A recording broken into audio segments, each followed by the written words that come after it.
मैं ये तो नहीं जानता कि पैसा बोलता है कि नहीं बोलता, लेकिन मैं ये जानता हूँ कि पैसा सबकी बोलती बंद कर देता है। हमें बचपन से ये सिखाया जाता है कि पैसे पे ध्यान मत दो, पढ़ाई पर ध्यान दो, लेकिन आज मैं आपके पैसों को लेकर सारे भ्रम तोड़ दूंगा। आपने कभी ना कभी ये बात तो जरूर सुनी होगी कि पैसे से भोजन खरीदा जा सकता है, लेकिन भूख नहीं। लेकिन जब भूख लगेगी और जेब में पैसा नहीं होगा तब क्या करोगे? आपने ये बात भी कई बार सुनी होगी कि पैसे से बिस्तर खरीदा जा सकता है, लेकिन नींद नहीं। लेकिन जब बहुत ज्यादा नींद आ रही होगी और ठीक से सोने के लिए बेड नहीं मिलेगा, किसी गीली फर्श पर या टपकती हुई छत के नीचे सोना पड़ेगा, तब क्या करोगे? तब पता चलेगा कि पैसा कितना जरूरी होता है। जब लोग कपड़ों में पहचान ढूंढेंगे तब पता चलेगा कि पैसा कितना जरूरी होता है। जब सेहत से ज्यादा दवाइयों के खर्चे की चिंता होगी तब पता चलेगा कि पैसा कितना जरूरी होता है। लोगों की 99% प्रॉब्लम सिर्फ पैसे से ही सॉल्व हो जाती है।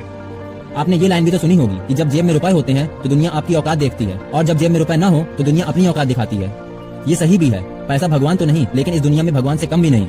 बचपन से ही हमारी प्रोग्रामिंग कुछ ऐसे की गई है कि ज्यादा पैसा दुख का कारण होता है, और इसी वजह से लोगों के अंदर पैसों को लेकर भ्रम बन जाते हैं। लेकिन जब पैसा नहीं होता उनको पता चलता है कि पैसा कितना जरूरी होता है। पैसा कमाओ, पैसा कमाना कोई बुरी बात नहीं है। पैसा जिंदगी तो नहीं है, लेकिन जिंदगी का मोस्ट इंपॉर्टेंट पार्ट है, और इसे बिल्कुल भी अंडर एस्टिमेट मत करो।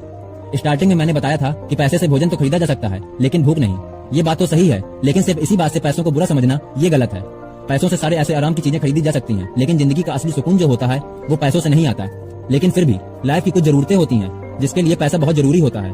तो खूब मेहनत करो और खूब पैसा कमाओ, और अपनी लाइफ को एंजॉय भी करो और पैसों को इन्वेस्ट भी करो। So if you like this video, then share it and not forget to subscribe this channel for more motivational and informational videos. Till then, take care.